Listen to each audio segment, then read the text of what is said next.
আপনারা কি gaming phone খুঁজতেছেন? তবে আর ভাববেন না, আজকে আমি আপনাদের সামনে এমন 3টি সেরা গেমিং ফোন নিয়ে এসেছি যেগুলো আপনি 10,000 টাকার মধ্যে পেয়ে যেতে পারেন। আর মনে রাখবেন 2025 সাল কিন্তু শুরু হয়ে গেছে, নতুন ফোন আসছে এবং এই ফোনগুলোর মাধ্যমে গেমিং এর অভিজ্ঞতা হবে একদম নতুন। তো চলুন দেখে নেই কোন ফোনে পাওয়া যাবে বাজেটের মধ্যে সেরা performance. Number 1, Realme Narzo 50A। Design ও ডিসপ্লে দিকে দেখতে গেলে Realme Narzo 50A একদম হালকা এবং আরামদায়ক। 6.6 ইঞ্চি ডিসপ্লে, যেখানে আপনি পাবেন full HD plus resolution. Gaming এর জন্য এর ডিসপ্লে একদম পারফেক্ট।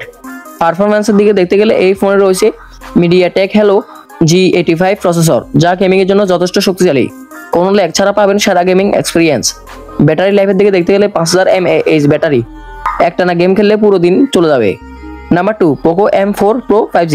ডিজাইন ও ডিসপ্লে দিকে দেখতে গেলে Poco M4 Pro 5G slim design এবং 98Hz রিফ্রেশ রেটের ডিসপ্লে নিয়ে এসেছে, যা গেমিং এবং ভিডিও স্ট্রিমিং এর জন্য অসাধারণ।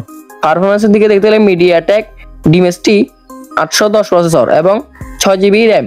গেমিং হবে একদম স্মুথ এবং দ্রুত।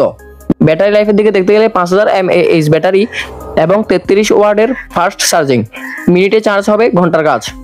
Number 3, Moto E40। ডিজাইন ও ডিসপ্লে দিকে দেখতে গেলে Moto E40 6.5 ইঞ্চি ডিসপ্লে এবং 90Hz রিফ্রেশ রেট গেমিং এর ক্ষেত্রে আপনাকে সেরা ভিজুয়ালি দেবে।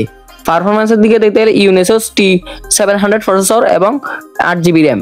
যদিও বাজেটের ফোন, তবে গেমিং এর দিক থেকে কিছুই কমতি নেই। ব্যাটারি লাইফের দিকে দেখতে গেলে 5000 mAh ব্যাটারি, একদম দীর্ঘ সময়ের গেমিং সেকশন নিশ্চিত। এই 3টি ফোনই বাজেটের মধ্যে সেরা পারফরম্যান্স দিতে সক্ষম।